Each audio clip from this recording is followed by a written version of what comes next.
نحمده ونصلي ونسلم على رسوله الكريم اما بعد فاعوذ باللہ من الشیطان الرجیم بسم اللہ الرحمن الرحیم لن تنالوا البر حتى تنفقوا مما تحبون وما تنفقوا من شيء فإن الله به عليم صدق الله العظيم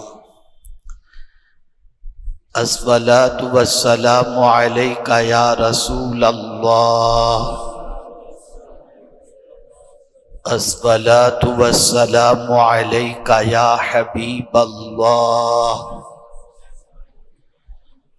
الصلاة والسلام عليك يا نبي الله الصلاة والسلام عليك يا نور الله وعلى آلك وأصحابك يا حبيب الله صلى الله تعالى عليك وسلم. الحمدللہ آج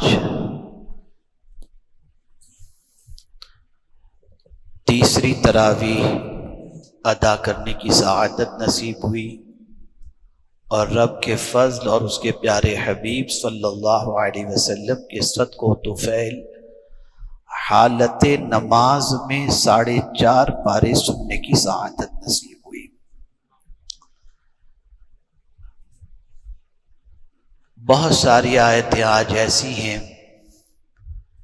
جن پر تفصیلی گفتگو درکار ہے، لیکن آج میں 2-4 آیتوں سے متعلق کچھ باتیں آپ کی سماعتوں کے حوالے کرنے کی کوشش کروں گا. اللہ رب العزت جل جلالہ آقا کریم صلی اللہ علیہ وسلم کے صدق و طفیل مجھے حق کہنے اور آپ سب کو حق سننے کی توفیق عطا فرمائے. تمہیدی گفتگو کے طور پر ہم یہ سمجھنے کی کوشش کریں کہ ایک کلاس ہوتی ہے جس میں کئی طلبہ ہوتے ہیں. پڑھانے والا ٹیچر استاد سب کو پڑھاتا ہے اور کلاس میں سب حاضر ہوتے ہیں، لیکن کوئی فیل ہو جاتا ہے، کوئی پاس ہو جاتا ہے، کوئی پرسنٹیج لاتا ہے، کوئی اعلیٰ نمبرات حاصل کر لیتا ہے. تو وجہ کیا ہے اس کی؟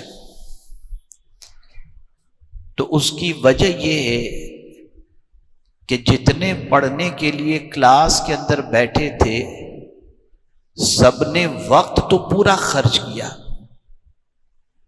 لیکن ایک کی توجہ تھی پڑھائی پر نہیں تھی، لیکچر پر توجہ تھی نہیں تھی، سمجھایا جا رہا تھا توجہ کہیں تھی. لیکن جو بچے پوری توجہ کے ساتھ کلاس کے اندر بیٹھ کر ساری گفتگو کو سمجھے اور ان کے دل میں یہ تمنا بھی تھی کہ ہمیں کچھ بننا ہے، تو وہ اعلیٰ نمبر سے کامیاب ہو گئے. وقت سب نے خرچ کیا، لیکن کامیاب اعلیٰ نمبروں سے 1 یا 2 ہوئے. یہ بات صحیح ہے یا غلط؟ جواب دیں آپ. صحیح. بس اسی کو سمجھیں. اللہ کے نام پہ خرچ تو لوگ کرتے ہیں، لیکن کیا خرچ کرتے ہیں؟ کچھ بھی دے دیا، کچرا کوالٹی دے دی، جو اپنے کو پسند نہیں اٹھا کے دے دیا. اب میں بہت دور نہیں لے جاتا، آپ کو بہت قریب لا کے سمجھاتا ہوں. خود کے لیے جو کھجور افطار کے لیے رکھتے ہیں نا، وہ قیمتی رکھتے ہیں، بانٹنے کے لیے سستی والی لیتے ہیں. یہ میں بالکل فیکٹ بتا رہا ہوں، آپ دیکھ لیجیے. اگر وہی کھجور ہمارے دسترخوان پر وہ رکھ دی جائے نا تو ہم نہیں کھائیں گے، ہم نہیں کھائیں گے۔ لیکن ہم کہتے نہیں 10 درجن 10 کلو 50 کلو وہاں کھجور بیچ دو، ارے بھائی اتنا ریٹ اور سستی والی بتا، یہاں آ کے گڑبڑی ہو جاتی۔ اسی کو قرآن نے مینشن کیا ہے 4 پارے کی ابتدائی آیت میں۔ ہم جو ہے وہ پاسنگ مارکس تک بھی نہیں پہنچ پا رہے، نہیں پہنچ پا رہے، اس لیے بہت کچھ دے کر کے بھی وہ ہم کو ریٹرن نہیں ملتا جس کی ہم توقع کرتے ہیں۔ اسی کو قرآن نے کہا کہ نیکی کو ہرگز تم پہنچ ہی نہیں سکتے، پہنچ ہی نہیں سکتے جب تک اپنی پسندیدہ چیز اللہ کے نام پہ قربان نہ کرو۔ لن تنالوا البر حتی تنفقوا مما تحبون۔ تو گڑبڑی وہیں ہو جاتی ہے جہاں پر ہم خدا کے لیے جب دینے کی بات آتی ہے تو سستا ڈھونڈتے ہیں، اور اپنی جب بات آتی ہے تو مہنگا ڈھونڈتے ہیں، یہی گڑبڑی ہو جاتی ہے۔ اور اللہ والوں کا حال یہ تھا کہ جو خود کو سب سے زیادہ پسند چیز ہوتی تھی وہ اللہ کے نام پر دیتے تھے۔ اسی لیے حضور صلی اللہ علیہ وسلم کی اس حدیث کی روشنی میں ہم سمجھیں تو دماغ کے دریچے کھل جائیں گے۔ کیوں سرکار صلی اللہ علیہ وسلم نے فرمایا کہ میرے صحابی کا ایک مشت جو خیرات کرنا غیر صحابی کا احد پہاڑ کے برابر سونا خیرات کرنا، دونوں اکول نہیں ہو سکتا۔ کہاں ایک مٹھی جو اور کہاں 5 کلومیٹر کا یہ جبل احد، اس کے برابر بھی اگر کوئی غیر صحابی سونا خرچ کرے تو صحابی جو ایک مشت جو خیرات کرتے ہیں اس کی برابری نہیں کر سکتے۔ وجہ کیا ہے؟ صحابی کوئی کام اپنے لیے کرتے ہی نہیں تھے، جو بھی کرتے تھے اللہ کے لیے کرتے تھے۔ اور دوسری چیز یہ ہے کہ جو خود کو پسند ہوتا وہ اللہ کے نام پر دیتے تھے۔ آج میں ایک بہت بڑی فکر آپ کو دے رہا ہوں، میں صرف کھجور تو ایک مثال کے طور پر آپ کو بتایا۔ اب یہاں کریکشن کرتا ہوا چلو، ضروری نہیں کہ آپ 50 آدمیوں کو 10 کھجوریں دو، نہ، بھلے سب کو ایک ایک ملے، لیکن وہی کھجور دو جو آپ کو پسند ہے۔ میں اپنی کوئی ہوشیاری جتانے کے لیے یا بڑائی بیان کرنے کے لیے نہیں، وہ عبدالستار یہیں کے مقتدی ہمارے دوست مرحوم فاروق بھائی کے صاحبزادے جو کھجور کا کام کرتے ہیں، میں نے ان سے بھی کھجور منگوائی تقسیم کرنے کے لیے کچھ لوگوں کو، تو وہی کھجور منگوائی جو مجھے پسند ہے، اور میں خود اپنے دسترخوان پر شوق سے کھاتا ہوں، بلکہ پوچھ کر میں نے کھجوریں لوگوں سے جن کو مجھے بھجوانی تھی، کون سی کھجور آپ پسند کرتے ہیں، تو جیسے جیسے بتایا گیا اسی کے اعتبار سے آرڈر دے کر میں نے کھجور منگوائی اور تقسیم کروائی۔ تو یہ جو ایک سسٹم ہے نا، 50 آدمیوں کو پہنچ جائے، 500 دسترخوان پہ افطار کرنے اتنا ثواب ملے گا۔ ارے بھائی پہلے قرآن سے سمجھو تو صحیح کہ تم جو دے رہے ہو وہ کیا دے رہے ہو۔ جو تمہیں پسند نہیں وہ دے رہے ہو اور سمجھ رہے ہو کہ اللہ کے نام پہ دے رہا ہوں اور اللہ قبول کر لے گا۔ جو تم تمہارے لیے قبول نہیں کرتے ہو تو اللہ کے لیے اللہ کہاں سے قبول کرے گا؟ بلکہ ایمان کامل مومن کے لیے حضور صلی اللہ علیہ وسلم نے فرمایا کہ بندہ اس وقت تک کامل مومن ہو ہی نہیں سکتا جب تک کہ جو اپنے لیے پسند کرتا ہے وہ اپنے مومن بھائی کے لیے پسند نہ کرے۔ ایمان ہی کی نفی فرما دی، ایمان ہی کی نفی فرما دی۔ تو یہاں یہ بات خاص طور پر ذہن میں رکھنا چاہیے کہ اللہ کے نام پہ جب دینا ہو اور نیکی حاصل کرنے کی غرض سے دینا ہو، تھوڑا دو، 10 کی جگہ پہ 2 لوگوں کو دو، وہ جیسا پسند کرتے ہوں ویسا دو۔ بہت سارے ایسے ہوتے ہیں، آپ اگر باسمتی کھانے کے شوقین ہیں تو کوئی کولم چاول کھانے کا شوقین ہوتا ہے، لیکن اسے اسی میں اچھا لگتا ہے، کہتا ہے باسمتی مت بھیجنا، گیس ہو جاتا ہے۔ ایسے ہوتے ہیں لوگ، کہتے ہیں سامنے سے ہم کو کہتے ہیں کہ باسمتی والا مت بنا کے بھیجنا یار، اس سے گیس ہو جاتا ہے، ہم کو کولم چاول بھیجنا۔ تو کولم باسمتی سے سستا آتا ہے۔ اگر وہ بندہ پسند کر رہا ہے، آپ دیجیے اسے، کوئی پرابلم کی بات نہیں، جو اسے پسند ہو وہ کھلائیے۔ لیکن اس چیز کو ذہن میں رکھیں کہ کم دو لیکن اچھا دو، کم کھاؤ لیکن اچھا کھاؤ۔ کوانٹٹی مت دیکھو، اللہ کی نظر کے اندر کوانٹٹی سے زیادہ کوالٹی کی اہمیت ہوتی ہے۔ ہم نے کوانٹٹی کی فکر کی، ثواب کے اعتبار سے بے پاری ہے نا، 500 لوگ افطار کریں گے تو اتنا ثواب مل جائے گا۔ ارے بھائی، ثواب کے درجے تک پہنچے گا تب ملے گا نا۔ پھر آگے کتنی بڑی تنبیہ قرآن نے کی، وَمَا تُنْفِقُوا مِنْ شَيْءٍ، جو چیز بھی تم خرچ کر رہے ہو اللہ کے نام پہ، فَإِنَّ اللَّهَ بِهِ عَلِيمٌ، اللہ سب جاننے والا ہے۔ اللہ سے کوئی چیز چھپی ہوئی نہیں، کہ تم گھٹیا چیز دے رہے ہو اللہ کے نام پہ یا اچھی چیز دے رہے ہو۔ تو یہاں یہ بات خاص طور پر ذہن کے اندر رکھنے کی ہے کہ اللہ کے نام پہ جو اپنی پسندیدہ چیزوں سے قربان کرو۔ ہم تو مدرسے میں پڑھنے آنے والے بچوں کو بھی دیکھتے ہیں تو گھر میں جو سب سے زیادہ کند ذہن ہوتا ہے تو کہتے ہیں اس کو مدرسے میں ڈال دو، اور جو بچہ تھوڑا ذہین ہوگا بولے اس کو ڈاکٹر بناؤ۔ عجیب کیفیت، یعنی ہر گھٹیا چیز اللہ کے نام پہ تو بس۔ اور جس خاتون جنت رضی اللہ تعالی عنہ کا آج شب وصال ہے، ذرا دیکھیے انہوں نے کیا کیا قربان کیا۔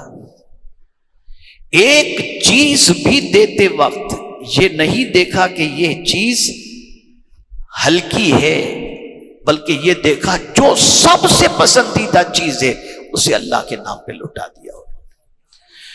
اور پھر ہمارا حال تو یہ ہے کہ ہم تو کچھ دیتے ہیں تو سوچتے ہیں یار ایک عجیب ظالم آدمی ہے یار، اس نے شکریہ بھی نہیں بولا، میسج بھی نہیں کیا تھینک یو کا۔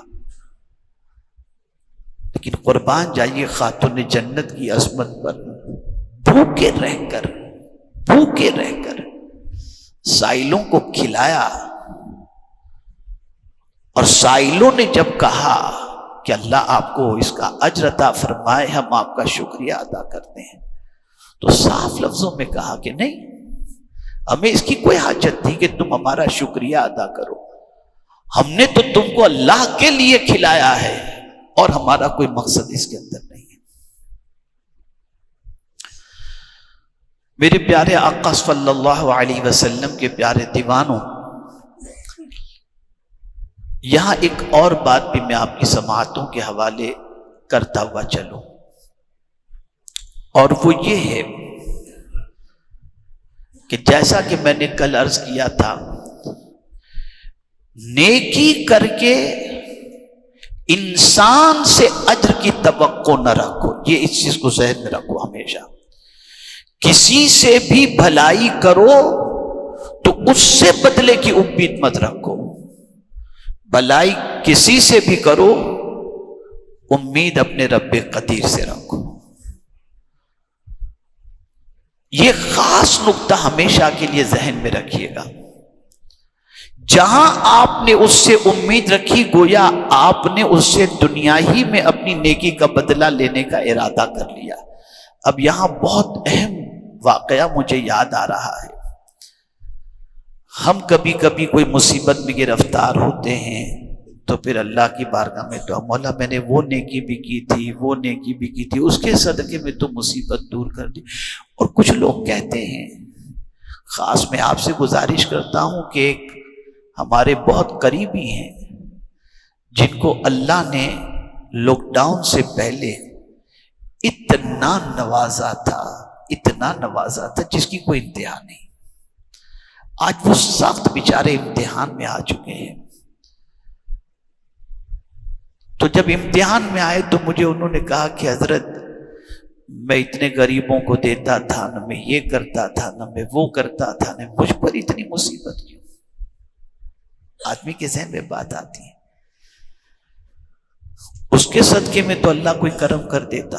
بات اس کی اپنی جگہ بالکل صحیح ہے، لیکن آپ دیکھیں ایک واقعے سے سبق سیکھیں. بہت ضروری ہے یہ واقعہ ذہن میں رکھنا. ایک ولی کامل سخت امتحان میں آ گئے. ایسی مصیبت آئی کہ جانے کا نام ہی نہیں لے رہے تھے.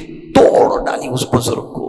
ٹوٹ گئے پورے، اتنے ٹوٹ گئے جس کی کوئی انتہا نہیں. بہت ٹوٹ گئے وہ. اورات و وظائف پڑھ رہے ہیں، دعائیں کر رہے ہیں، لیکن مصیبت جانے کا نام نہیں لے رہی. بس ایک دن ان کے ذہن میں ایک بات آ گئی، اور وہ بات کیا آئی کہ نیکیاں تو اللہ نے بہت کروائی ہیں، مجھے نہیں معلوم کہ کون سی نیکی اللہ نے پسند فرمائی اور قبول کی ہے. بس غار والی حدیث یاد آ گئی بخاری شریف کی کہ 3 لوگ غار کے اندر پھنسے تھے. غار کے اندر گئے بارش کی وجہ سے، اور آ کر کے چٹان گری اور غار کا دروازہ بند ہو گیا. اب ان کو نکلنے کی کوئی سبیل سمجھ میں نہیں آ رہی تھی، تو انہوں نے دعا کی. تو ہر ایک نے ایک عمل کے وسیلے سے دعا کی. جو انہوں نے صرف اللہ کے لیے کیا تھا، اس ایک عمل کے وسیلے سے دعا کی، چٹان ہٹ گئی. انہیں وہ حدیث یاد آ گئی. تو انہوں نے اللہ کی بارگاہ میں دعا کی، اے اللہ میری زندگی کا کوئی عمل ایسا جو خاص تیری رضا کے لیے میں نے کیا ہو اور تجھے پسند آ گیا ہو، اس کے صدقے میں اس مصیبت کو دور فرما دے. بس ابھی انہوں نے یہ دعا کی اور مصیبت گئی، فوراً مصیبت گئی. جیسے ہی ایک مصیبت گئی، دوسری مصیبت کا تصور ان کو بے چین کر دیا اور رونے لگے. وہ کسی نے کہا حضور اللہ نے بڑا کرم فرمایا، آپ کی دعا قبول فرما لی، آپ کی مصیبت دور ہو گئی، اور آپ پھر بھی رو رہے ہیں. اب تو مسکرانے کا وقت ہے. اب دیکھیے اللہ والوں کی سوچ. فرماتے ہیں میں نے جو دعا کی نا، اس میں میں نے یہ کہا تھا کہ اے اللہ جو عمل خاص میں نے تیرے لیے کیا ہو اس کے صدقے میں مصیبت دور فرما دے. تو اس کا بدلہ تو اللہ دنیا میں دے دیا. اب قیامت میں اللہ کہ تیری کوئی نیکی ہے ہی نہیں، تو وہاں کیا ہوگا؟ میں نے تو اپنا دفتر خالی کروا دیا. یہ ہے اللہ والوں کی سوچ. تو ہر نیکی کا بدلہ دنیا ہی میں مت طلب کرو، اور ہر نیکی کا اجر دنیا ہی میں مت تلاش کرو. اسی لیے صوفیہ فرماتے نیکی کر دریا میں ڈال، بھول جاؤ نیکی. آپ نیکی کر کے بھول جاؤ گے، لیکن مولا کبھی نہیں بھولتا، وہ بھولنے سے پاک ہے. وہ اس نیکی کو پالتا ہے، پالتا ہے، پالتا، اتنا پالتا ہے کہ قیامت میں وہ بندہ جس نے نیکی خاص اللہ کے لیے کی ہوگی، جب وہ اس نیکی کا بدلہ قیامت میں دیکھے گا تو کہے گا مولا اتنی نیکیاں تو میں نے نہیں کی تھی.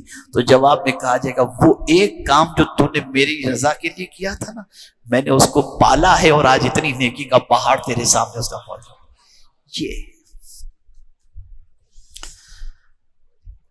اچھا فطرت میں بھی ایک چیز ہے، آدمی گناہ چھپاتا ہے، نیکی نہیں چھپاتا.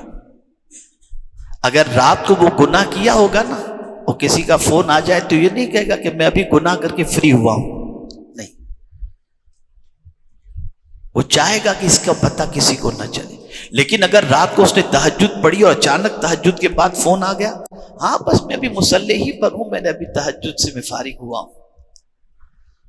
تو نیکی بندہ چاہتا ہے کہ ظاہر ہو جائے، لیکن گناہ چاہتا ہے کہ چھپے. اللہ فرماتے نیکی چھپاؤ، انسانوں سے تم چھپاؤ گے، مجھ سے تو چھپی بھی نہیں. وما تنفقوا من شیء فإن اللہ بہ علیم، جو کچھ بھی تم اللہ کے نام پہ چیز خرچ کرتے ہو اللہ سب جانتا ہے۔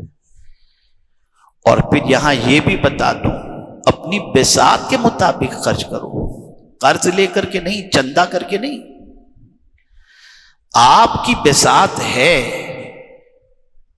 ایک کھجور کھلانے کی، اس لیے صحابہ پوچھتے تھے سرکار سے کہ اگر کسی کی طاقت یہ بھی نہیں کہ کھجور کھلا سکے، کسی کی طاقت یہ بھی نہیں کہ دودھ پلا سکے، تو سرکار نے فرمایا پانی کا گھونٹ ہی پلا دو، یہ نہیں فرمایا جا کے چندہ کرو سب جگہ پر اس کے بعد کھجور کھلاؤ، یہ نہیں فرمایا، پانی ہی پلا دو جیسی تمہاری کیپیسٹی۔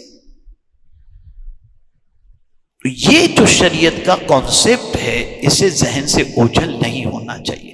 ہاں قرآن میں یہ ابھارا گیا ہے کہ جو بھوکے ہوں ان کے لیے لوگوں سے کہو کہ کھانا کھلاؤ ان بھوکوں کو، اور اگر تم نے بھوکوں کو کھانا کھلانے کے لیے نہیں ابھارا تو قیامت کے اندر جہنم میں جاؤ گے۔ نہیں کھلا سکتے کوئی بات نہیں ہے، تمہاری طاقت نہیں ہے تو دوسروں کو بولو کہ اس کو کھانا کھلاؤ، اگر تمہاری کیپیسٹی کھلاؤ۔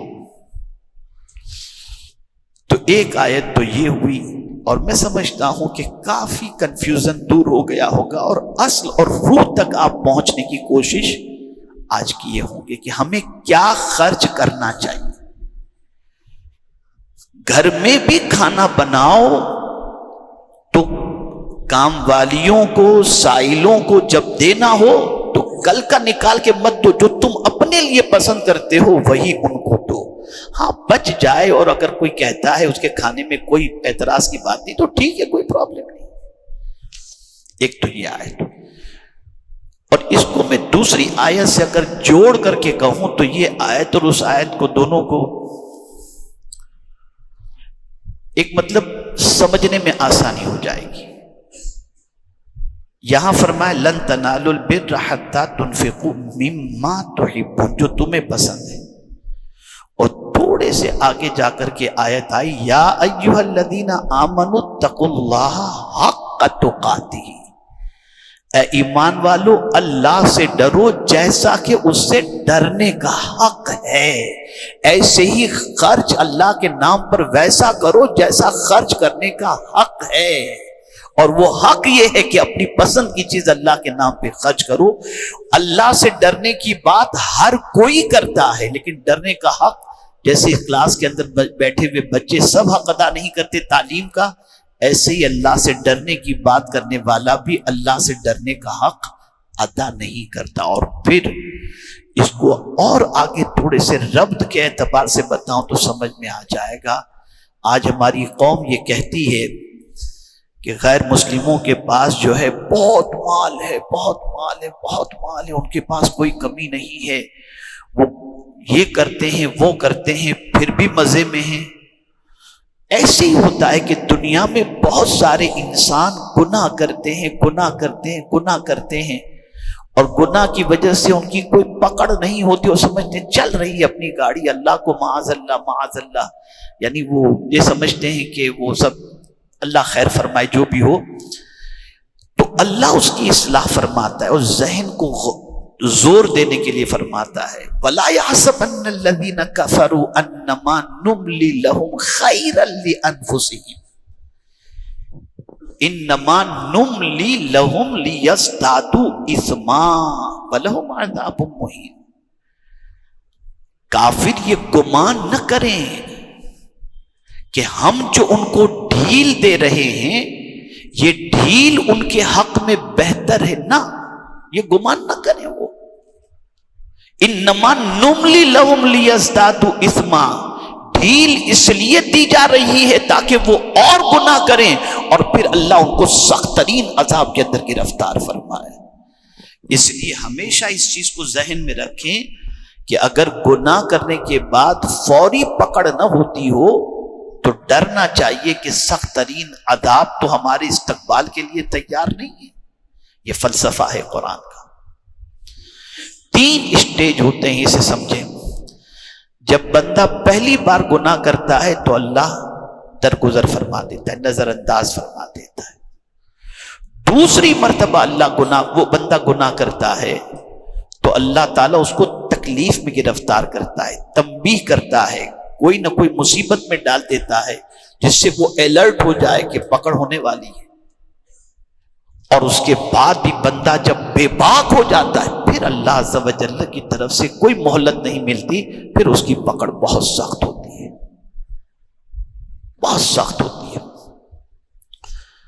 تو جب کبھی گناہ کرنے کے بعد یا غیر مسلموں کے پاس ان کی آوارگیوں کے باوجود، ان کی بد کرداریوں کے باوجود بھی دولت کی فراوانی اور آسائش دیکھیں تو یہ نہ سوچیں کہ وہ مزے میں ہیں، یہ سوچیں کہ ان کے اوپر عنقریب عذاب آنے والا ہے۔ اٹھاؤ اپنی قوم کو، اور یہ سرکار صلی اللہ علیہ وسلم کا طریقہ رہا کہ وہ صحابہ جو مکے سے ہجرت کر کے مدینہ منورہ پہنچے، جن کی دکان بھی گئی، کاروبار بھی گیا، سب کچھ ختم ہو گیا، گھر بار سب کچھ، وہ جب مدینہ منورہ پہنچے، سوچ دیکھیے سرکار نے صحابہ کی کیسے بنائی تھی۔ جب وہاں صحابہ پہنچے اور انصار و مہاجر کے درمیان سرکار نے عقد مواخات فرمایا، تو انصار صحابہ نے مہاجرین سے کہا کہ بھئی آپ آرام سے رہیے، یہ گھر آپ کا، کیا چاہیے؟ یہاں تک کہ بعض صحابہ انصار جو تھے جن کی دو دو بیویاں تھیں، انہوں نے کہا کہ ایک بیوی کو ہم طلاق دے دیتے ہیں اور عدت گزرنے کے بعد آپ ہماری بیوی سے شادی کر لو۔ یعنی اتنا سرکار کے فرمان پر ان کی قربانی کا جذبہ تھا۔ لیکن جواب میں صحابہ نے کیا فرمایا؟ خدا کی قسم قربان چاہیے۔ صحابہ کہتے ہیں بھئی بیٹھ کے کھانے والی بات نہیں، ہم تاجر ہیں، مارکیٹ کا راستہ بتاؤ تاکہ جا کے ہم تجارت کر کے کما کر کے کھائیں۔ بیٹھ کر کھانے والی بات صحابہ نے نہیں کی، یہ فکر حضور نے عطا فرمائی تھی۔ آج تو مانگتے بھی ہیں اور مانگنے والا بنا بھی دیتے ہیں، اللہ اکبر۔ صرف مانگتے نہیں ہیں، مانگنے والا بنا دیتے ہیں۔ مانگو مانگو مانگو مانگو، جی بھر کر کے مانگو، اتنا مانگو کہ کوئی دینے والا باقی ہی نہ رہے، سب کی جیب خالی ہو جائے۔ الیاذ باللہ۔ حضور نے واضح طور پر فرمایا تھا صلی اللہ علیہ وسلم، خیر الید ید العلیا، بہترین ہاتھ وہ ہے جو اوپر والا ہو، اور ہم نے یوں ہی کروا دیا ہے۔ اب یہاں یوں کی بات آ گئی تو تھوڑا سمجھا دوں۔ جب کبھی کسی نیک کو کوئی چیز دینی ہو، بڑے کو کوئی چیز دینی ہو، استاد ہوں، والد ہوں، دادا ہوں، چاچا ہوں، عالم ہوں، مفتی ہوں، پیر ہوں، حافظ ہوں، کسی کو دینا ہو تو لیجیے حضرت، ایسا نہیں، اس کا طریقہ بتایا گیا، اپنے ہاتھ میں رکھو اور یوں دو، تاکہ ان کو تمہارے سامنے ہاتھ پھیلانے کی ضرورت نہیں، ہاتھ تمہارا اس کے سامنے پھیلا ہو اور وہ تمہارے ہاتھ میں سے اٹھا کر کے لے لے۔ یہ طریقہ بتایا گیا، یہ آداب بتائے گئے۔ تو کبھی گناہ کرنے کے بعد ڈھیل کا معاملہ ہو، یہ ساری چیزیں ہوں تو ڈرنا چاہیے۔ یہ غیر مسلموں کا بہت کچھ دیکھ کر کے آدمی تھوڑا سا، اس کی شادی میں اس نے اتنے ارب کا خرچہ کیا، اتنے خرب کا خرچہ کیا، اور یہ کیا اور وہ کیا، یہ سب چیزوں سے متاثر ہونے کی ضرورت نہیں ہے، بالکل متاثر ہونے کی ضرورت نہیں۔ ایک اور چیز بتائی گئی، بہت سارے چاؤں کر جاتے ہیں یتیموں کا مال، اس کے بارے میں بھی قرآن کی ایک الذین یأکلون اموال الیتامی ظلما انما یأکلون فی بطونہم نارا۔ اللہ اکبر۔ جو ظلمن یتیموں کا مال کھاتے ہیں وہ اپنے پیٹ میں آگ بھرتے ہیں، آگ۔ تو باطل طریقے سے مال کھانا، اس کی بھی شریعت نے اجازت نہیں دی، اور اس کا انجام بھی بہت سخت ترین ہے۔ اور اگر ایک آیت پر میں روشنی نہ ڈالوں تو میں سمجھتا ہوں کہ شاید مجھے آج گفتگو میں سمجھوں گا کہ مطلب مکمل گفتگو نہیں ہوئی۔ بڑی پیاری آیت، بڑی عظیم آیت، اور یوں تو قرآن کی ہر آیت عظیم ہے، لیکن اس میں مصطفیٰ جان رحمت صلی اللہ علیہ وسلم کی عظمت بتائی گئی۔ قرآن کہتا ہے فَبِمَا رَحْمَةٍ مِّنَ اللَّهِ لِنْتَ لَهُمْ وَلَوْ كُنْتَ فَظًّا غَلِيظَ الْقَلْبِ لَانفَضُّوا مِنْ حَوْلِكَ۔ یہ جو سرکار صلی اللہ علیہ وسلم کے قریب لوگ جمع ہوتے تھے، سرکار پر مر مٹنے کو تیار ہوتے تھے، بے انتہا محبت کرتے تھے، جان چھڑکنے کے لیے تیار، ماں باپ قربان کرنے کے لیے تیار۔ کیا وجہ تھی؟ اس وجہ کو قرآن نے بیان کی ہے۔ فَبِمَا رَحْمَةٍ مِّنَ اللَّهِ لِنْتَ لَهُمْ، اللہ کی رحمت سے اے میرے محبوب آپ ان کے لیے نرم دل ہو، نرم دل ہو۔ اور یہ نرم دلی کی وجہ سے یہ آپ کے قریب غلاموں کا جم گٹھا ہے۔ وَلَوْ كُنْتَ فَظًّا غَلِيظَ الْقَلْبِ، اگر آپ سخت دل ہوتے لَانفَضُّوا مِنْ حَوْلِكَ، تو یہ آپ کے سامنے جو غلاموں کا جم گٹھا ہے نا، یہ بکھر جاتا۔ بہت سارے لوگ ایسے ہوتے ہیں، بھائی اپنے تو بہت سخت ہیں، بہت سخت دل ہیں۔ یہ سخت دلی پر فخر کرنے کی ضرورت نہیں ہے۔ اب ایک حدیث سنا کر گفتگو ختم کرتا ہوں، اور اس سے ہم اور آپ بہت بڑا سبق لے سکتے ہیں۔ آقا کریم صلی اللہ علیہ وسلم کی ایک حدیث غالباً الامن والعلا جو اعلیٰ حضرت کی کتاب ہے، اس کے اندر یہ حدیث مبارکہ غالباً نقل کی ہوئی ہے کہ حضور صلی اللہ علیہ وسلم ارشاد فرماتے ہیں جس کے دل میں اللہ نے رحم ڈال دیا، نرمی ڈال دی، سرکار فرماتے اس کو میری رحمت سے کچھ حصہ مل گیا، میری رحمت سے کچھ حصہ مل گیا۔ بہت بڑا کمال ہے نرم دلی جو ہے نا، بہت بڑا کمال ہے، بہت بڑا وصف ہے یہ۔ اس لیے کہ یہ ایسا وصف ہے کہ حضور فرماتے ہیں کہ جس کو یہ مل گیا اس کی وجہ سے ساری بھلائیاں کھینچ کر اس کی طرف آ جاتی ہیں، ساری بھلائی۔ تو میرے پیارے آقا صلی اللہ علیہ وسلم کے پیارے دیوانوں، اور بھی بہت ساری آیتیں آئیں سود کے متعلق، یا ایھا الذین آمنوا اتقوا اللہ وذروا ما بقی من الربا، اور اس طریقے سے بہت ساری آیتیں، لیکن مختصراً یہ باتیں میں نے آپ کی سماعتوں کے حوالے کی، اور ہم اور آپ دعا کریں کہ اللہ تعالی ہم سب کو قرآن مقدس پر عمل کی توفیق عطا فرمائے، رسول رحمت صلی اللہ علیہ وسلم کے ارشادات پر عمل کی توفیق نصیب فرمائے، اور ہم سب کا خاتمہ ایمان پر فرمائے۔ اللہم ربنا تقبل منا انک انت السمیع العلیم وتب علینا انک انت التواب الرحیم، وصلی اللہ تعالی علی خیر خلقہ ونور عرشہ سیدنا و مولانا محمد وآلہ وصحبہ اجمعین برحمتک یا ارحم الراحمین۔